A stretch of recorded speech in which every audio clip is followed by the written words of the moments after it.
We're back with a special postseason basketball edition of Prep Rally. Join us as we recap the state finals in Hot Springs and the local state tournaments. All coming up next on Prep Rally. You're watching the Prep Rally Podcast. Welcome to the Prep Rally Podcast, sponsored by West Termite Pest and Lawn. I'm Graham Thomas with the Northwest Arkansas Democrat-Gazette. My man Ricky Fires here in the Fayetteville studios, and Leland Barclay joins us in the River Valley. Well, guys, it's been a few weeks since we've been able to get together for one of these things through various and sundry. Lots of just interesting times going on around here. But in the meantime, we've gotten basketball season completed in Northwest Arkansas on the high school scene anyway. And so we're going to take a little time this morning to kind of go back over a little bit of this, and I think it's just only fair that we start today's podcast by going back to last week's state championship games. Rick, I know you were here in Northwest Arkansas, kind of keeping tabs on them, but Leland and I got to go to a few of these, and I tell you what, I love the Hot Springs setup down there for the state finals. It's just it's kind of a cool environment. Hot Springs is a nice town to go visit, and it was good to be back for the state championship games. I was thinking about it. It had been since 2015 since I had attended the state finals down there. So, I pull into Hot Springs on Thursday. This is right when the 3A girls game was the very first game, and there wasn't a parking spot to be found anywhere around that area. You had to. This is before I had my media parking pass too, so I had a good walk in. But I need a good walk, by the way. Yeah, we all do. But you get in there and you just see all these fans, and the school spirit is just really something. Don't you think, Leland? Absolutely. I think it's a great venue for high school basketball. The setting, because I think 3 of the games this year sold out. 6,500 is the announced capacity of Bank OZK Arena there at the Hot Springs Convention Center. So I think 3 of the games sold out. Even the ones that are around 2,900, 3,000, it's still a great atmosphere.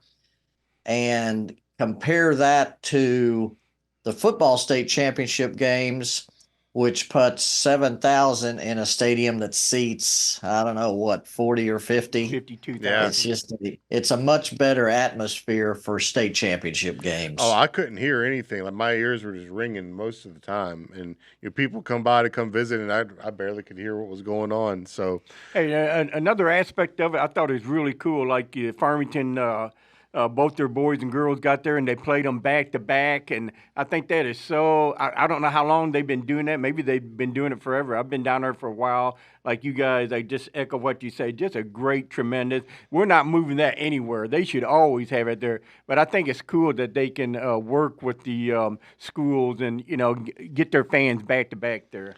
So let's take you back to Hot Springs. So I think we're going to start off with the Class 5A girls game. The Greenwood Lady Bulldogs secure the three-peat, and I got to visit with Coach Reeves for about 25 minutes before they played that game, and I kind of had a feeling they were going to win that one. They had lost to Bologna earlier in the year, but just the way Greenwood is on, they're going to drop some games here and there in the regular season, but I mean, you don't discount Greenwood during a postseason game. No. And they certainly delivered, and what a run it's been. I think that's state title number 8 overall for Clay Reeves at Greenwood, number 11 in his career. Yeah. And he told me this, Leland. So you might have the specifics, but I think the first 2 or 3 times at Greenland that he went to a state finals, he didn't win, but what is he in Greenwood, like 8-1 in state championship games, something crazy like that? Yeah, and that's true. The first 3 times he went, he lost. Obviously, he's a good example of perseverance. Yeah. Because now he's won 11, which is more than any coach in state history. And and they really left no doubt. I mean, they jumped all over Bologna and really just never let the foot off the gas. Brooklyn Woolsey had a big game, 21 points. Anna Trusty was the MVP Percy. I don't know how you say it, Leland. She's Piercy. she's the next best player that's going to roll through there and kind of carry the torch for the next group of Greenwood girls. And and this is a different Greenwood team in terms of, a lot of times Greenwood would have 11, 12 players that he could bring in and not miss a beat. Well, this time around, his depth was a little bit limited. He did not sub in that game until about 4 minutes left. And that's only because he had to, because Piercy fouled out. I was reading that in your story. I said, wait a minute, I got to read that again. They didn't sub until that late in the game? Amazing. Yeah, I mean, that, kind of the Iron Horse Warriors there with that starting five. Now, Leland, you've seen Greenwood a lot this year, so that wasn't really a huge surprise to you. But for me, it was certainly eye-popping that he just didn't feel comfortable subbing there. Well, I mean, obviously his top five were very good. In fact, I think it's safe to say it's the best five in the state. They defeated Central during the regular season. They defeated Conway during the regular season. I think it's probably the best five in the state. And one thing that I think when we talk to Coach Reeves, he points back to, they lost to Mountain Home in conference play, the fourth conference game of the season. And they had went up there and they got beat by, I think it was 8 points, maybe 7. And he said that he said that loss was all on him, that he had been letting his team get away with a few things that he had noticed in that game, and that they came back and they corrected them. And over the next 10 conference games, the last 10 conference games of the season, they scored 802 points. Now, that's simple math. That's 80 points a game over the last 10 conference games. And, of course, they won the conference outright. They beat Russellville twice, including handily the second time. They beat Mountain Home handily the second time.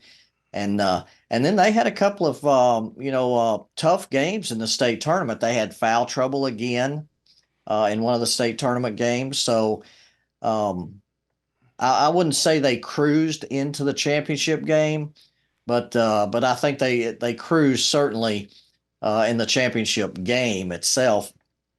77-51 win over Valonia, which, like you said, had beaten them very early in the year.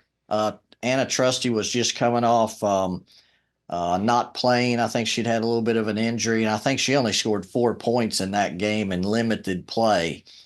And in the opening game of the state tournament, when they played Sheridan, they were up 62-10 at halftime. Just amazing. I mean, it's that first state tournament game can sometimes be the toughest because you're trying to get your bearings under you and no trouble for them. Well, speaking of no trouble, let's move on to the Farmington girls. And they ended the year with 31 straight wins, including the victory over Morrilton by mercy rule in the state championship game. Believe it or not, they did have some close ball games back in December and early January before they got into their conference. But what a year for the Lady Cardinals. They finished 37-1. And Rick, you saw a good bit of them the previous week at the state tournament at Farmington. You know what? I'm certainly not going to argue with Leland about best starting five. But my goodness, that Farmington team, they had the elements, and they had an outstanding point guard to run the show, and Reese, the senior point guard, been doing that her whole life. Then they got Berkshires, 6'3" down there. And then their two forwards right there were just excellent players. So just a tremendous job. And you know what? I shouldn't even bring this up, but I'm an old guy. I'm going to bring it up anyway. That's what I miss about the overall. Because I asked somebody, I said, I don't see a lot of games in Central. Who's the best girls team down there? And this person told me Central, Little Rock Central. I didn't realize. Yeah, he's telling me Little Rock Central, and then Greenwood beat them. But Greenwood and Little Rock Central and Farmington and maybe a couple others. Man, I just missed you overall. Well, Bergman gave some of those big schools trouble in the Fort Smith Tournament of Champions, right, Leland?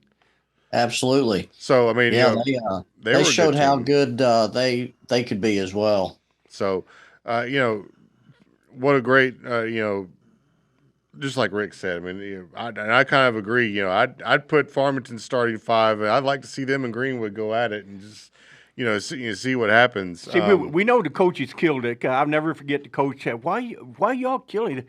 Well, Rick, we just won state championship. Now the girls feel like lose. You know what? Then you guys don't have to play. Let the teams play who want to play in it play. You don't think, AAA likes money anyhow. That'd be a big-time money draw. Play at the Ferris Center down at UCA or something. But anyway, all right, I get off it. Well, and I could have done the math here and added it up. I just didn't have the time this morning. But I'm looking back at Farmington's last 20 or so games, and every one of them was at least by 20 points. It looked like, and some of those a lot more. So, what a special group of kids, and I think they'll lose some key pieces off of this team, but they'll still be pretty good for next year. Yes. And then right after the Farmington girls won their state title, the Farmington boys took the floor and weren't able to get the victory against a really good Little Rock Christian team. But I tell you what, man, Lane Taylor goes for 40 points in a state championship game in a losing effort, but that's special, guys. I mean, you just don't see that much in a state final going for 40 like that. Well, you can tell he didn't. I mean, I don't know. The other kids just did. Maybe it was the situation or something. They didn't have their usual game, and Lane was he put the team on his back trying to keep them in there. But man, Little Rock Christian, I got to see a lot of them. They got some athletes and all over the floor. Not just landed the kid to go into Louisiana Tech. They just had a lot more balance in that game than Farmington did.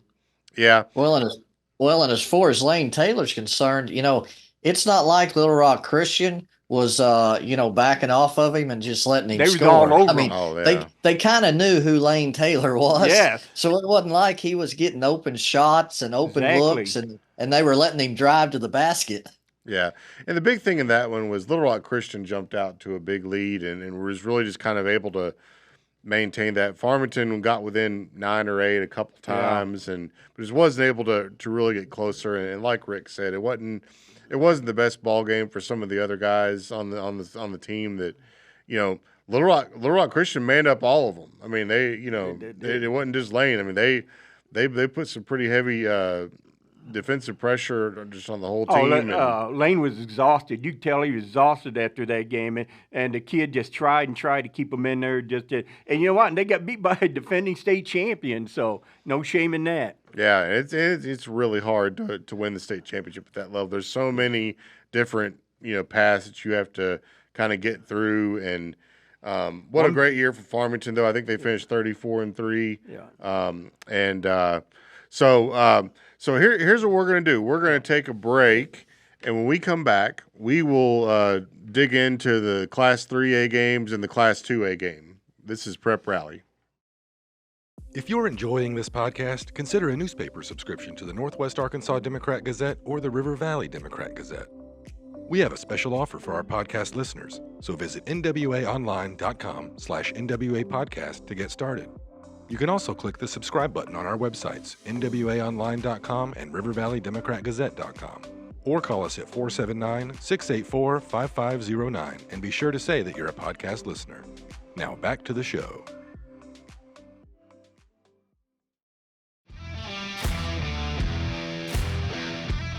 Welcome back to the Prep Rally Podcast, sponsored by West Termite Pest and Lawn. Graham Thomas with Rick Fires in Fayetteville Studios. Leland Barclay joins us from, looks like the workroom again. It's my wife's craft room. That's the room, right? It's the quietest room in the house. Yeah. So let's talk about the Class 3A girls and boys, and just like what Rick said, having the Farmington games with both teams back to back. Man, I thought that was so cool how we had that with the 3A too, with Bergman, getting kind of a double feature there for those teams and fans. That's always a nice deal. The Bergman girls, man, during the Class 3A state tournament at Elkins, got to watch a lot of them and the Bergman boys throughout that week. Henry Apple and I were there, and I tell you what, those Bergman girls, they didn't go 43-0 this year, but they went like 43-3 and brought the state title back to Bergman. And what a special year for them, Rick. I know you've seen and dealt with them a little bit, but I had to go look up where Bergman was on the map. I knew it was somewhere in that Harrison area, but I was like, man, it's like northeast of Harrison. I think I've been through there maybe one time 25 years ago when I was lost trying to get to Branson or something. But I'm like you. But I love these small schools, the kids that grow up together and they get this, and then they achieve that senior year, especially for the seniors, to come out of the hills and their whole town is there, and they get to play in a big set. They'll never get to, most of them won't get to play in a setting like Hot Springs, Banco ZK Arena. But man, they'll always have that memory and to walk off the court with that championship plaque. I mean, I bet they're still talking about it up there at the co-op shop up there. Well, so I didn't get to see any of the Bergman girls. I was en route to Hot Springs, but luckily 103.7 The Buzz was carrying all the games on the radio, and I got to finally picked up a signal somewhere between Y City and Hot Springs. Okay. And man, they kind of dominated Salem from the start, and that was a decent Salem team. We saw them during state tournament, defending state champions actually. Yes.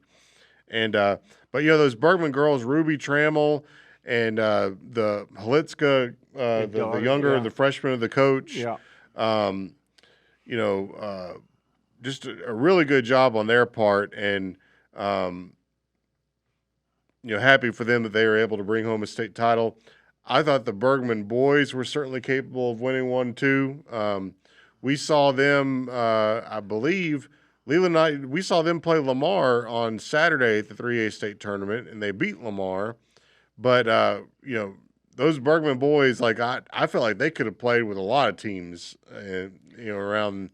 No matter the classification, they had some special kids and just fell a little bit short.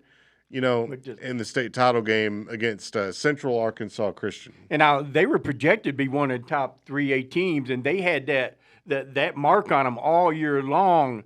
And taking everybody, it's cliche, you have to take everybody's best shot. They all got up for Bergman, and Bergman was right there. And it's just like last year when they lost to Manila in overtime. Mm-hmm. It wasn't as close this time, but. Now, just a tremendous, there's only one team that can win a state championship in these classifications. So just a great job all year round for those guys. Now, Leland, didn't you see a lot of Bergman in the regional tournament? Yes. And they were, I tell you, you talk about starting five that's really good. They are, and they don't take those guys off the floor much either. And they have just a perfect balance. They've got the 6'7" junior Sawyer Schubert inside, who had 18 points and 9 rebounds against Lamar in that semifinal game. And then they've got Caden Ponder, a 6'5" senior inside, who was really a very athletic 6'5" and did a lot of things for them. And then they've got Dylan Friend, the shooting guard who scored 28 against Lamar, who can fill it up, and Zion Fultz, who's another really good guard. Both of them are juniors. And then you throw in Bryson Bauer, a senior who just kind of does a little bit of everything for them, rebounds, scores some. He hit some really key baskets for them in the regionals, even though he's usually not one of their top scorers. He does score, and it seems like it's always at key times. So all 5 of those guys, they have a really good, balanced team. They can score inside, outside, and there's a reason why they've been in the finals the last 2 years. And hey, they'll be back too because Friend, Schubert, and Zion Fultz, I think, are all coming back. They'll lose Bauer and they'll lose Ponder. But, a lot of good players kind of going to roll through there, and we'll see. We haven't seen the last of the Bergman Panthers. No. And honestly, we haven't seen the last of the Bergman Lady Panthers either. They're going to lose Ruby Trammell, who is the MVP, but they've got a lot of good players coming back. So we'll be excited to bring them back on. And the last state title game that involved teams from Northwest Arkansas and the River Valley would have been the Mansfield Lady Tigers, who saw their undefeated run to the season kind of come to an end against an undefeated Mount Vernon Enola team. And Leland, you were there in the house for that one, so I'll kind of let you kind of take the lead on this one. I wasn't able to see any of it, but we kind of thought that Mansfield would be challenged, but from the looks of things, they really battled, and it was a game. Oh, absolutely. It was the only two remaining undefeated teams, the only two undefeated teams going into the state finals. Mansfield was 32-0 and Mount Vernon Enola 42-0. And in the semifinals last year, Mount Vernon Enola beat Mansfield 50-30 in the semifinals. So, and early in the third quarter, it was 32-19 Mount Vernon Enola. And then Mansfield came back, and over the next 7 minutes, ended up taking a 40-37 lead with 5:36 left in the game. And it was 46-44 with 2 minutes left. And then Mansfield had 3 turnovers in the last 2 minutes, didn't score again. And Mount Vernon Enola got a couple of baskets and won it 50-44. But it was, it was a tight game, especially in that fourth quarter. It was kind of back and forth. But Mount Vernon Enola won their second straight state title. And now, just so people listening on our podcast, now Eden Mountain is a consolidated school somewhere near Batesville, Conway, somewhere right in there. Is that correct? Well, they can play some basketball there, that's for sure. Yeah. On the Mansfield kids, you talk about a group. I know they're going to lose Allison Edwards, right? But they've got some pieces on there that are going to. They're just good in everything. They're good in volleyball. They're good in basketball, softball. I mean, they're just a successful athletic program. Yeah, their girls last school year, finished in the Final Four in every single sport: volleyball, softball, basketball, track. You name it, they were in the Final Four, at least the Final Four in every single sport. And they're making a case for that again this year. Well, and if memory serves, like they've got, they will lose some pieces from these teams, but they're also going to return some good players that are going to help them, which bodes well for the future. Now, isn't Allison they have 3 seniors that's really good. Leland, didn't Allison sign for softball? Is that what she's doing for college? Yes. And she's one of the top softball players in the state. They will return the 6'3" Kaylee Ward, and anytime she's a sophomore, 6'3" sophomore. So I'm sure the team will be focused around her next season. We'll find a role for her, I'm sure. Yeah. So, all right, we're going to take another break, and when we come back, we'll do a final top 5 for basketball season. This is Prep Rally. Stay on top of all Arkansas Razorback sports with a Digital Plus subscription on the Hogs Illustrated app. Get complete Razorbacks coverage in one location. Your subscription gives you 20-plus issues of Hogs Illustrated magazine, the most unique and compelling coverage anywhere in the state, plus total access to all the content on WholeHogSports.com, including breaking news, commentaries, analysis, features, recruiting, award-winning photos, and premium message boards. Subscriptions start at just $17 per month. Join the Hog Sports Network team at subscribe.waco.com. That's subscribe.wehco.com. Or call 479-684-5509 to get your front row seat to Arkansas Razorback sports. Go Hogs!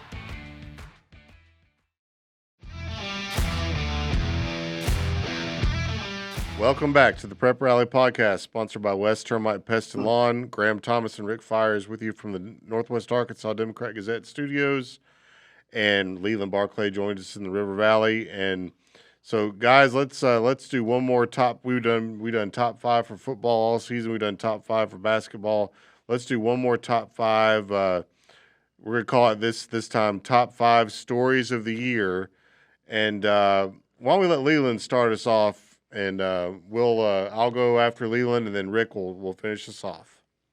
We'll make it the River Valley top 5-ish. Yeah, it's hard with to do just 5 for the entire River Valley. So we'll give them a few bonuses there. Of course, for basketball, obviously we start with the Greenwood Lady Bulldogs won their eighth state title, 77-51 win over Valonia. Anna Trusty finished her career as the all-time leading scorer in Greenwood history with 1,953 points. Wow. And that puts her in some pretty good company as far as the big school scores, and that would be 6A and 5A in state history. And, of course, 3 seniors started on that team, kind of the triplets. Carly Sexton, who's, she hit a big basket. I guess it would have been 3 years ago or 2 years ago in the state tournament. And then Brooklyn Woolsey. And, we talk about, some of these girls that we watch. And I tell you, I'd hate to get in a 3-point shooting contest or a horse playing contest with a lot of these girls. And I tell you, Brooklyn Woolsey can hit the 3. And she was a key in this season. And Carly Sexton, some big 3-pointers. All 3 of them made the all-state team as well as the state tournament all-tournament team as well. Clay Reeves now 11 state championships. That matches John Hutchcraft as the most ever for one coach, but he won 6 in boys and 5 in girls at Guy Perkins. Ricky Smith has 8 state championships in girls basketball, which is the most for any coach at one school. And of course, Clay Reeves ties him with having 8 at Greenwood, 11 overall. When we talk about the greatest of all time, Clay Reeves he's way up there. What's funny about, let me interrupt here. It's funny, we were talking about his first one that he won at Greenwood. And he says, it's funny how that one worked out because the 2 best, if we talk about the 2 best teams in the league that year in 5A was Valonia, which was coached by Alvin Riley, and Siloam Springs, which was coached by Debbie Sharp. And Clay said, I couldn't have beaten either of those teams. I couldn't beat them all year. I couldn't even get close to them. But both of them lost in earlier rounds, and that paved the way for this Greenwood monster we've seen. So anyway, sorry to interrupt you there, Leland, but I just thought I'd That's throw that okay. in there. Well, that's kind of the way it is in the state tournament. It's about so much about the state tournament and basketball especially is matchups. And, we talk about how good Farmington was. Little Rock Christian was just a really tough matchup for that, Farmington boys team. And so, like you said, those teams get knocked off, and then it paves the way for a 3rd seed to go and win the state title.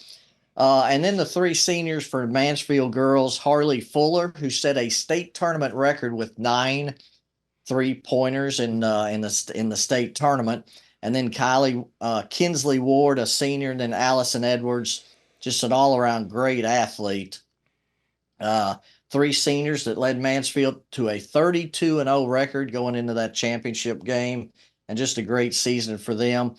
And then the Northside Lady Bears, they won the outright conference title with 15 straight wins after losing the conference opener at home to Fayetteville. So just a tremendous season for them. They got knocked off by Central in that 2nd round game. And it's funny, Graham, you talked about talking to Clay Reeves for 25 minutes and how easy it is to talk to some of these guys.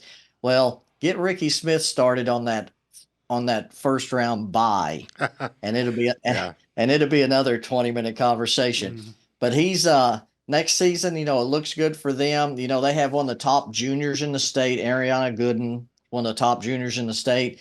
And Northside's girls program will go for their 1,000th program win next season. Ricky Smith will go for his 800th career win next season. So it'll be fun to watch the Lady Bears going forward.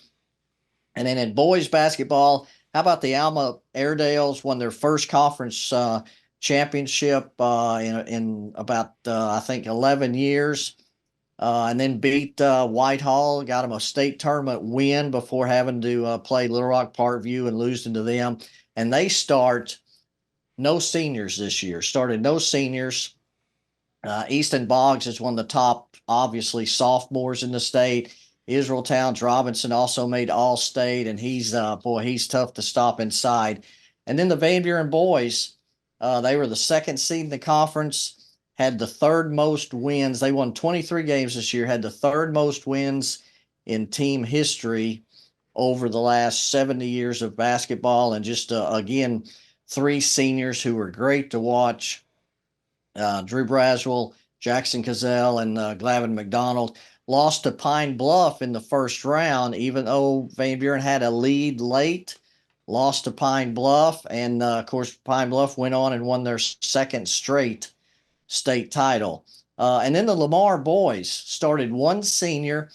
And, Coach Sampley had said going into the season, they were just hoping to make the state tournament to get these young guys that experience.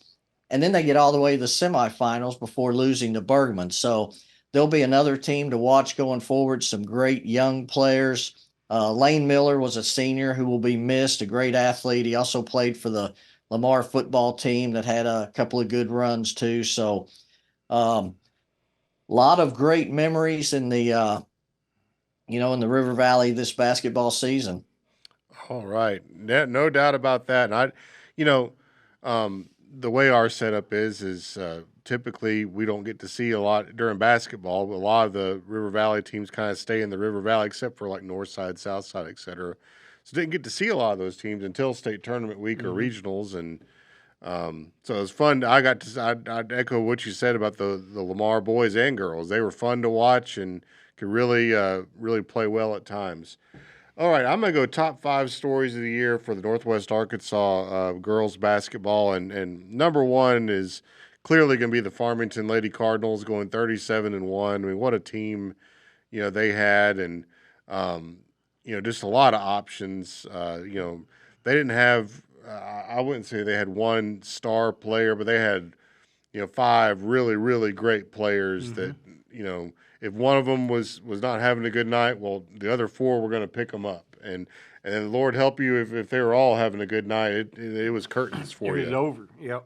So number 2, what a fun year it was to cover the 6A West. We early in the year, it was, you had Fayetteville knocking off Northside. Then you had Springdale knocking off Fayetteville. And then you had Harbor knocking off, so-and-so. And there was just a lot of chaos in that conference. And, eventually Northside did kind of emerge as the best team in the league. And they earned, with what, 11 or 12 straight wins to close. I can't remember what it was, Leland.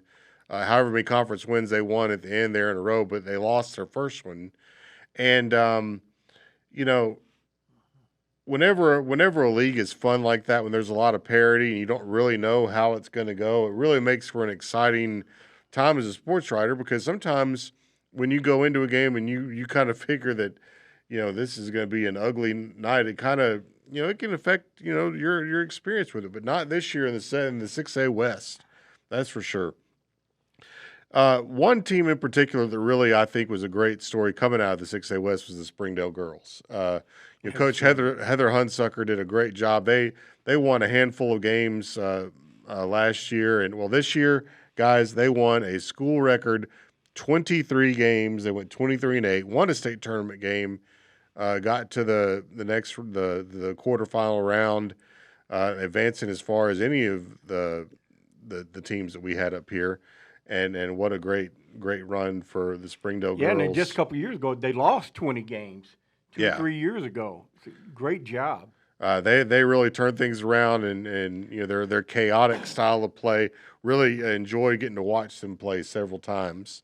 The Bergman girls run to the state championship. I mean, it's just special. It's just whenever you win it, whenever one of your teams that you cover wins a state title, it's a special deal. We try and treat it as such. And, congratulations to the Bergman Lady Panthers winning their second state title in 3 years, and certainly have a lot of pieces set up to make another run at it next year.